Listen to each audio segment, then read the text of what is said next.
In today's episode, we are joined by the founders of Kids Menu. Kids Menu's really revolutionizing the game as it relates to producing kids menus and allowing your restaurants to get kids menus that are unique and engage the children at the table. They've got a really easy to use solution that the founders Herman and Crissy go through today on the call. If you don't know me, my name is Jeremy Julian. I am the Chief Revenue Officer for CBS North Star. We sell North Star point of sale for multi-units. Now, on to the show. Welcome back to the Restaurant Technology Guys podcast. I thank everyone out there for joining us. As I say each and every time, I know you guys have got lots of choices, so thanks for hanging out with me this week. Today is going to be a fun episode. And for those longtime listeners, I know you guys, a lot of you guys know this, that I've got 4 kids. So this episode and this product actually hits straight to the middle of my heart. And so I'm excited for our listeners to learn a little bit about where it came from, what it is, and how it's trying to solve some things. But Herman, since you're the founder, why don't you explain where you came from prior to talking about the product? We'll get Crissy on as well, talk a little bit about her background, and then we'll talk about what you guys are trying to solve for the restaurant world. Yeah, sure. Hi, thanks for having us. Basically, I'm a creative director and designer, and I've been working on that for the past maybe 30 years of my life, and has been something close to who I am since I was a 5-year-old. Art, graphics, and also I own a company called CakeDidIt.com, which is a full creative agency. I'm in touch with developers and I manage a team of developers. There's a good mix between art and technology in my brain at all times. And when I am confronted with something where I see a problem or an opportunity, my entrepreneurial creative mind kind of jumps in with my talents to try to solve this. And that's where Kids Menus comes from. I love it. And I'm excited to talk about the product. And for those that are watching on video, you see the artwork behind him. Definitely much nicer than what I've got back behind me here. He's got the guitars behind him. So from that perspective, it actually reminds me, and I know we'll talk more in the show. My father's the same way. He's a creative guy. He went to Juilliard for music school, so very familiar with kind of all of that. And every time I give him a problem, he wants this solution. I'm like, I just want you to listen. I don't need you to solve it. Just listen. So, well, Crissy, why don't you introduce yourself to our listeners? Who is Crissy? And talk a little bit about kind of your background, and then we'll talk about what you guys have been building the last number of months. Yeah, absolutely. Also, thanks for having me. Hey, everybody, I'm Crissy Saint. I'm our Chief Marketing Officer here at kidsmenus.com. My background is similar to Herman's, although there is quite a difference. So I hail from the world of brand development and marketing and business development and that sort of thing. And where Herman is very much a creative visionary that helps us all think out of the box and solve problems when it comes to creative and design solutions. I'm much more of the structured marketing. What's the go-to-marketing plan? Where's our business plan? Do we have all the necessary components to make this work? And can we de-risk it? And can we add more value? So bringing in a lot of the functional kind of integrator perspective to our duo here. Well, and funny enough, that's the role I get to play for our business, is that integrator role. And I'm constantly having to hold the reins back from my father, who's out trying to create. I'm like, stop, let's just sell what we have. We don't need to create anything new. Let's just sell what we have. Herman, you've never heard that before, I'm sure. Yes. Herman, tell us a little bit about what is kidsmenus.com? Because when I first was actually introduced to it through a mutual friend of ours, Sean Walchef, who a lot of our listeners will be familiar with. He posted some content about your guys' stuff a while back, and I'm like, that is brilliant. So I'm excited for the world to hear. What is it that you guys have built? And then we can talk a little bit about why it got created and such. Sounds good. Thank you. Kidsmenu.com is a platform that helps restaurant and hospitality places create kid activity placemats and coloring placemats on demand very easily. There's hundreds of worlds out there they can pick from, already made templates on things that have to do with cultures and sports and all kinds of cuisines and cultural information. The idea is that an operator and the person in charge to making these menus doesn't need any knowledge of Adobe or any graphic design or other tools. In our platform, they log in and in less than 5 minutes, they can have a mat that they use. And I saw the problem problem with my kids going to the restaurants that we usually used to go to, and they had the same kids menu for 7 years. And those are the ones who actually put some effort into that and have it and have somebody that develops them for them. So the range of what we find is things that are very poorly done and fringe illegal because they're downloading things without a license from the internet, to other things that are maybe well made, but they stay too long, so kids lose interest, and that box that people thought they were checking of entertaining kids is no longer there after the second or third visit. So our platform solves for all those problems. Yeah, and I can't wait to dig into it. It's funny enough, one of the restaurants that we used to frequent after church, my kids actually they had two different versions of the menu, and they knew every one of the kids' jokes that were on the menu because we go there so often. And so they'd be like, oh, which menu did you get today? And so very familiar with that idea of it being there for so long. Crissy, talk to me real quick, as you've learned a little bit about what the state of the current industry, like how do people do it today prior to Kids Menu? Would you mind sharing a little bit about what you've learned? Because completely honestly, I'm ignorant to it.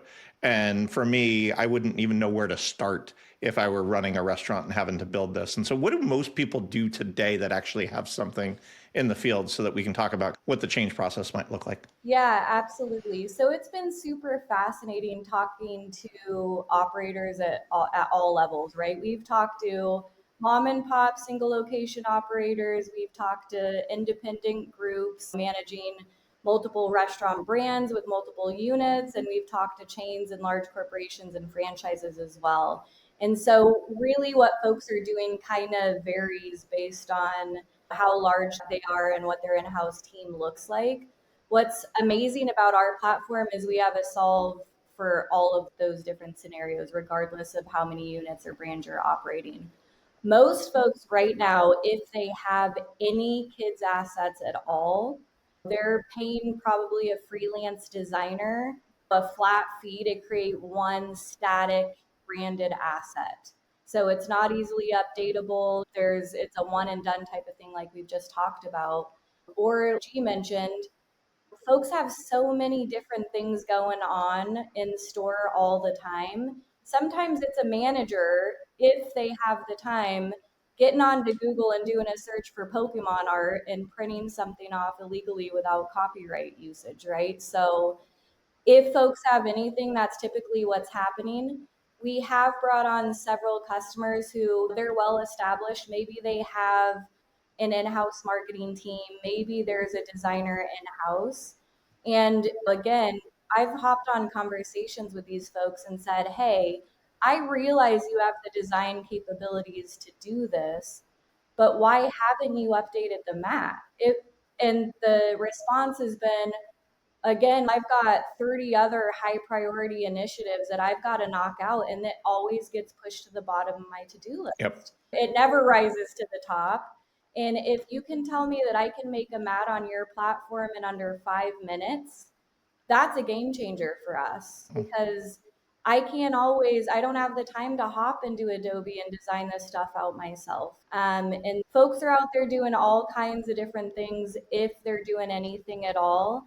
And kidsmenus.com is here to reduce that operational lift, provide cohesive branded art with all the same art style, and make it easy for folks to get fresh content out there. Yeah. And when I first saw the platform, I equated it. I know I said this to you, Crissy. It reminded me a lot of Canva. I'm not a graphic artist. I don't have a graphical bone in my body, but between having assets that are already there and templates that are already there to insert what it is that you want and you need, it became so much easier for me to do. Even some of the stuff we do with the podcasts and thumbnails and stuff, it's get me a thumbnail and I just type it in and it just creates it. And so from that perspective, that's one of the things that I equated it to.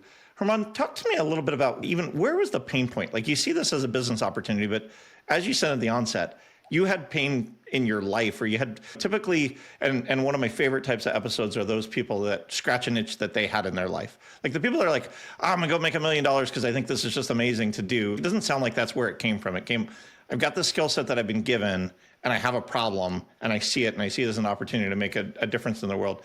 Can you tell that backstory of where that came from? Yes, I have two daughters. One is 7.5, the other one is 12. They have different interests, but as a family, we go to the same restaurants. Mainly where we go, I haven't seen more than one kids menu in one restaurant at any time. And my oldest daughter, have been filling that same menu for the past 6 years.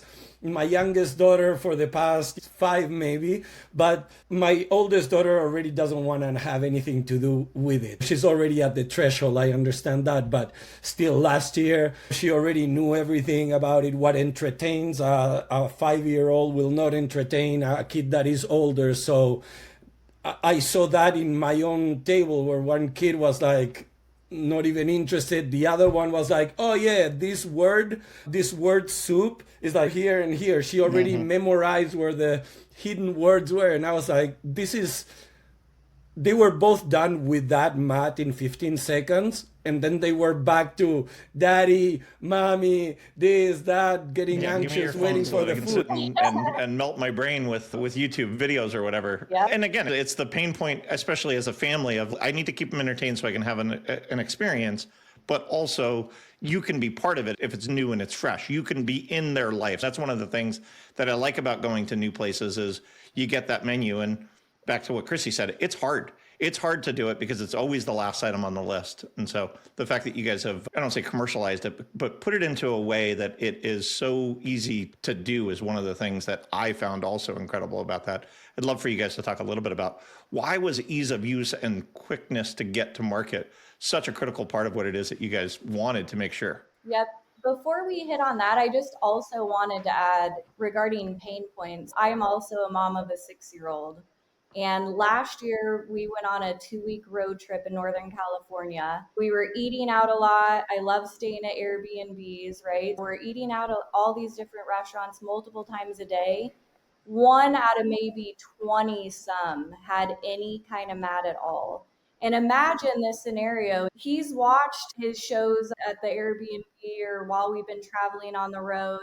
The electronic devices are low on power, and I'm not a big fan of that anyhow. I'm going out to experience this restaurant, the world with him. And we roll into a restaurant super tired and just coming off the road.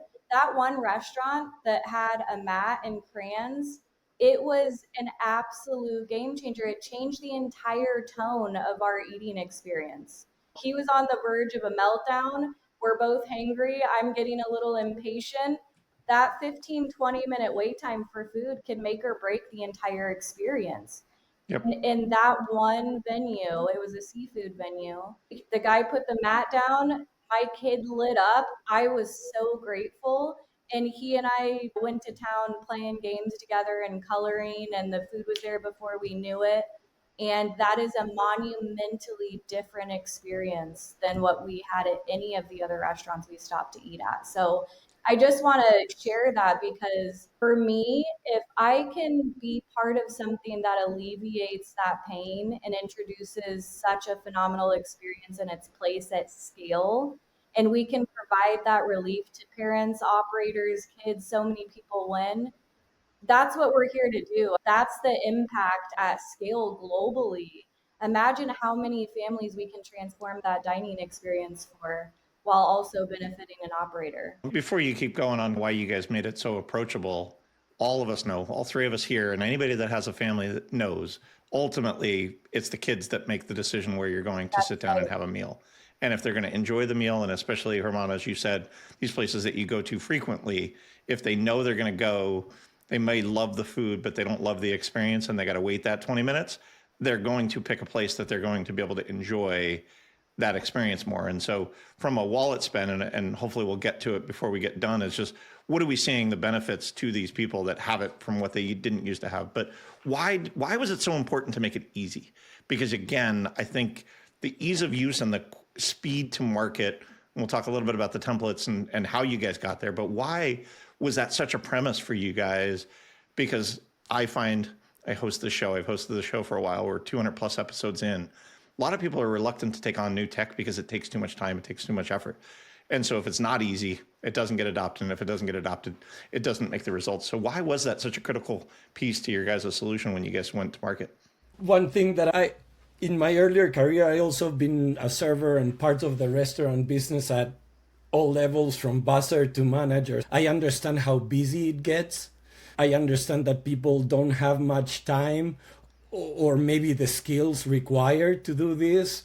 And if it creates any kind of pain point for them just to add that, it won't be accepted. It's not okay. I gotta make something that makes people life easy, that takes zero time to learn, that with the skills of computers and writing emails and posting in social that you have, you'll be able to basically anybody in the new world can create this. We have put kids to do it and they can pull up a mat in no time. So we knew that for adoption, it was important that it was very easy to use, very quick to production, and driven by value, which is another part that I know from the restaurant business, that the margins are very looked at with a magnifying glass to make sure that you're maximizing cents everywhere. And so I understood that as well. And that was the core of the things that this platform needed to have.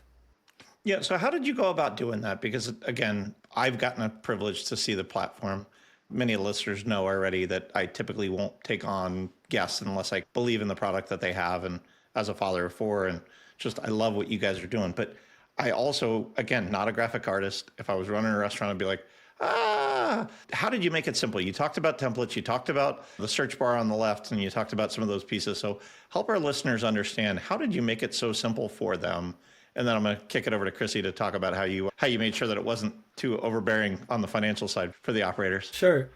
As a graphic designer and a creative artist and somebody in the marketing, I am familiar with Canva. I am familiar with all the iStock and stock image banks. I'm familiar with the Adobe Creative Suite. So I know how complex programs that do a lot of things for you look like.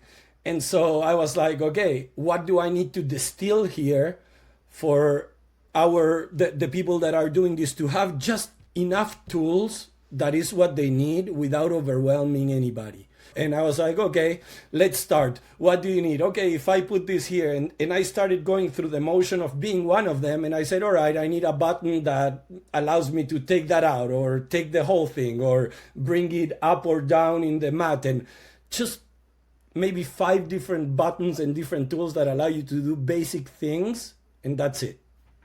No, and I think that the template library, the picture library, the fact that you can put your logo up there very quickly, and then the fact that it's like, hey, we've got items.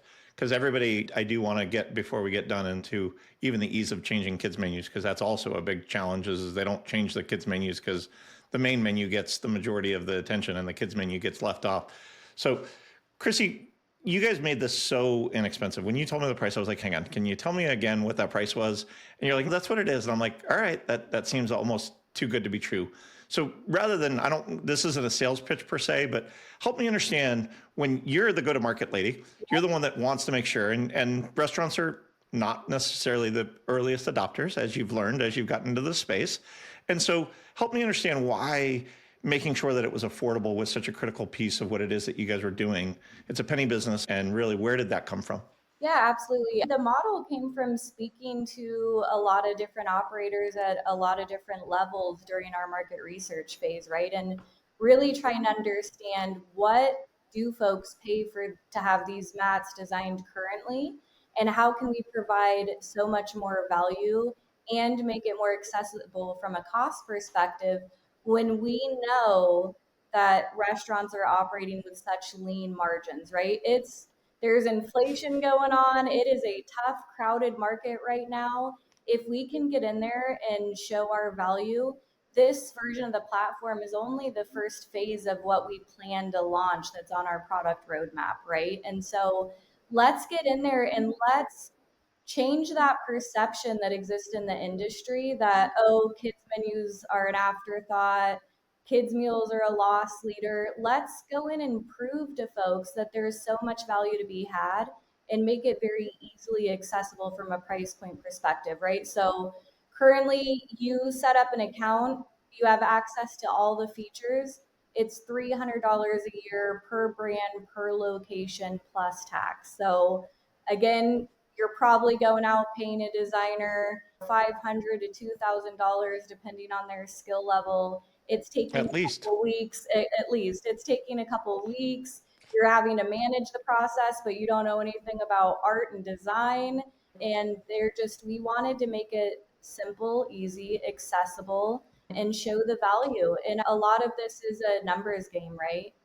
If we can get this going with thousands upon thousands, 10,000s of locations around the world, we're making an impact at scale for so many people, and that's the goal. Yeah. So what has that impact been on the business side? Because this is the part that I think is, if I'm sitting here and I'm a restaurant owner, I know that it's been the ugly couch in the corner that we've just ignored forever. Everybody knows that place, so we got to not deal with that. But everybody has that problem. We talk about it. I talk about this brand that we used to go to, that the kids knew all of the jokes. They knew where all of the word search things were. They knew all of the crossword puzzle pieces. And so it's always been one of those items. But what kind of impact are we seeing on even the uptick in kids' adoption of those brands? Are you guys seeing in the brands that you guys have gone in? Do you guys have anything, stories that you guys can talk through that I think are going to resonate with people that are sitting here listening, going, if I choose to invest in, this is what it looks like?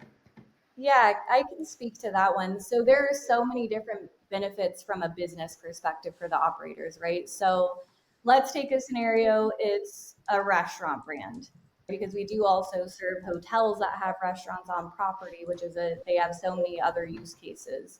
I've spoken with a guy who came on as a customer who he operates a cafe in Northern California. He said, "Oh my gosh, we're so family friendly, but we don't have an actual dedicated menu for the kids." And so we got him set up, and he was one of the very first customers on. So we were learning a lot from him.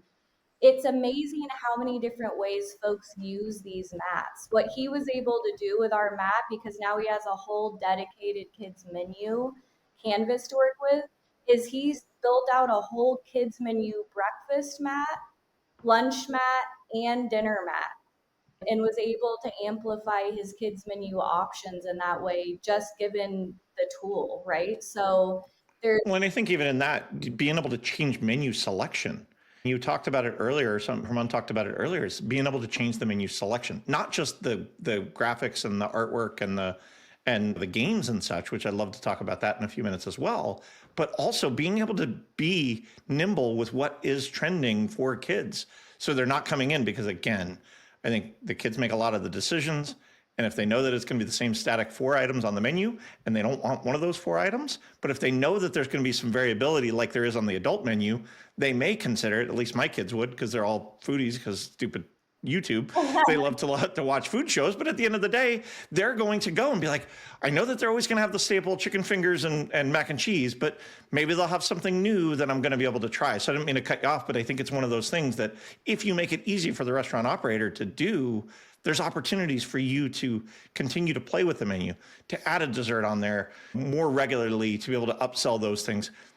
Chili's has gotten our money recently, and my daughter gets this stupid Blue Lagoon drink that I spent an extra $3 on because she likes it. And so we go there and she's, Daddy, I only want to go to Chili's if I can have my Blue Lagoon drink. And same idea, but if they weren't able to change that easily and they didn't have the Blue Lagoon on there before, now you end up losing that sale potential. And now a word from one of our sponsors. Every restaurant operator understands the chaos of a restaurant kitchen during the meal rush. Restaurant Technologies Total Oil Management Solutions is an end-to-end automated oil management system that delivers, filters, monitors, and recycles your cooking oil, taking the dirtiest jobs out of your kitchen and letting your employees focus on more important tasks. Control the kitchen chaos with Restaurant Technologies and make your kitchen safer. No upfront cost. To learn more, check out rti-inc.com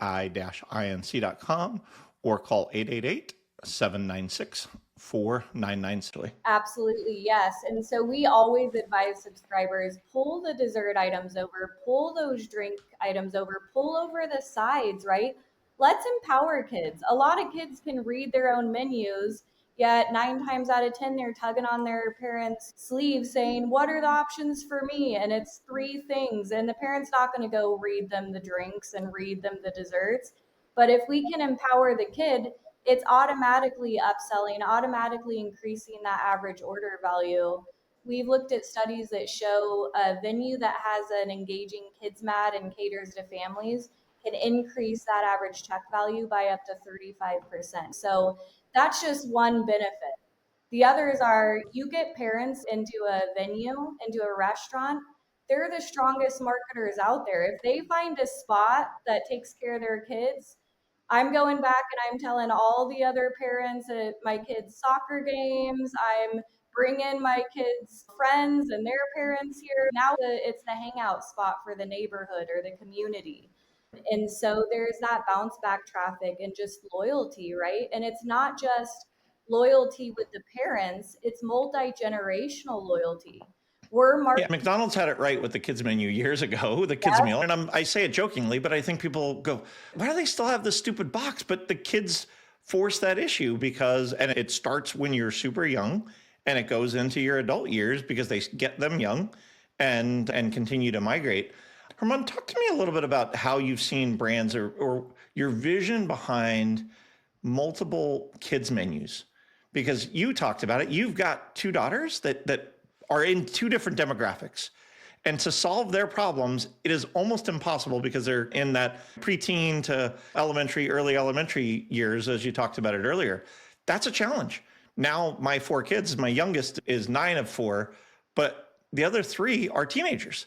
And so the kids menu now at this time, my 16-year-old son is 200 plus pounds. He's not eating off the kids menu unless he has 3 of them, but different story. But even a couple of years ago, there was a different demographic, and it's hard to do it previously, but now with your guys' solution, you can have the opportunity to print multiples. Was that part of your vision when you came out with it?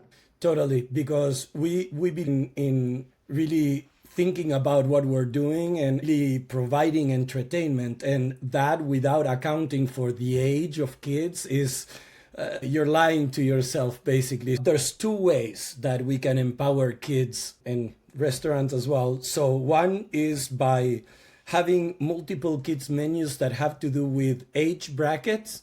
And the other one is by having choices within those brackets. Because if the kid goes there and he gets presented with 3 and you can say, which one would you like? And they pick one, they're going to want to come back to the other one in the future. And they'll have that itch in their mind. Oh, yeah. It's the stupid kids. It's the toy inside of the meal at the Happy Meal at McDonald's. Same thing. Oh, I want to go back again because I want the second toy. Yeah. Same idea. Sorry, I didn't mean to interrupt you, but it's near that and apply it to our menus. And we tell, like Crissy was saying, we advise restaurants to have these multiples of and really think about the age bracket. And we provide art that can adapt to all of those things and activities that adapt to all those things. We feel like basically you'll be able to make the kids of all ranges happy with our service, and by that we call it a win, because it's like the parents, the kids, the patrons that are at that restaurant that are not part of that family, because the environment will be more quiet. The server will make more money on that check because, like Crissy was saying, you get increase up to 35%. The restaurant owner will be happy with all of that happening. Yeah. One last question before I give our listeners what would it look like to engage with you guys? Both of you guys brought up the idea that some people are building their own menus, whether it be in Canva or in Adobe, but they're not necessarily doing it in the most legal way by going out and taking artwork from a Google search and then inserting it into the menus.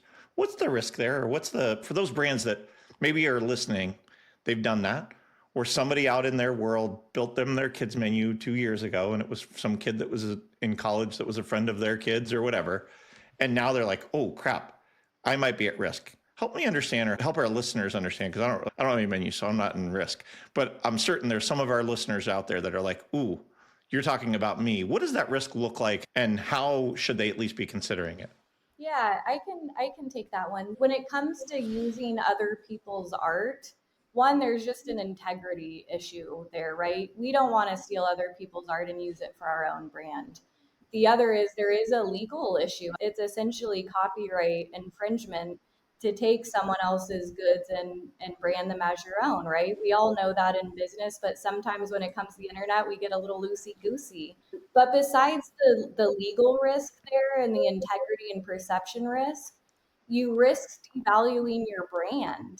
If I go to a restaurant and everything's branded and all of a sudden my kid's handed a random outdated Mickey Mouse mat that I know is Disney and has nothing to do with this branded experience, there's a fracture that happens, right? Mm-hmm.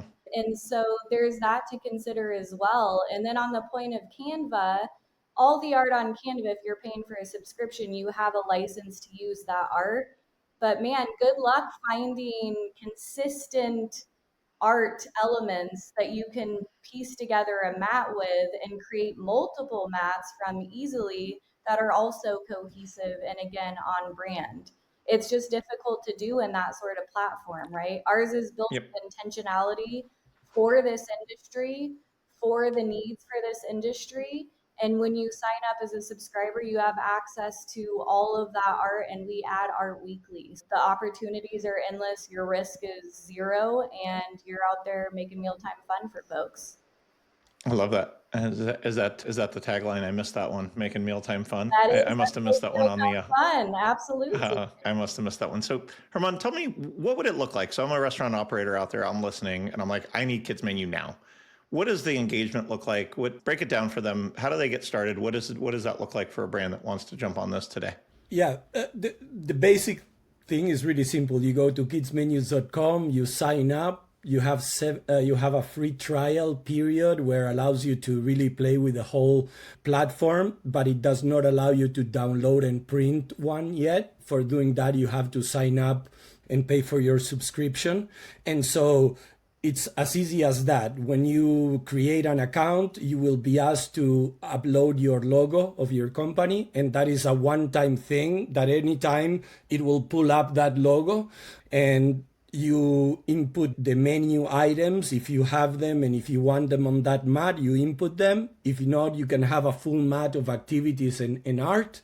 And like we said, in 5 minutes, maybe the first time because you like to click around takes you a minute longer, but in 5 minutes you'll have your first mat, and then after that you can duplicate that one so you don't have to re-enter all your elements of your menu and pick a different art. And basically, let's say in 15 minutes you'll have multiple kids menus to offer. If you are a really big establishment with a lot of brands, in a lot of locations, you may want to sign and send us an email and talk to us about how we can tailor this best for you, give you pricing per that it's more enterprise style pricing. And so it depends a little bit on the range of who you are, but it's as simple as going to kidsmenus.com and signing up, and you'll be up and running in no time. I love it.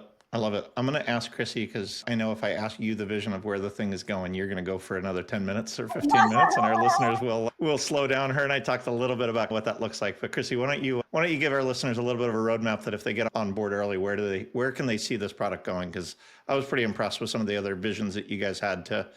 Sorry, what was your tagline again? I got to ask the marketing girl. Making mealtime fun again. Yes, make mealtime fun. Yeah, so the vision is fantastic. This is just the beginning, right? So we will be launching new features just within the base platform that we have already to make it even more customizable and be able to leverage that more for operators, right?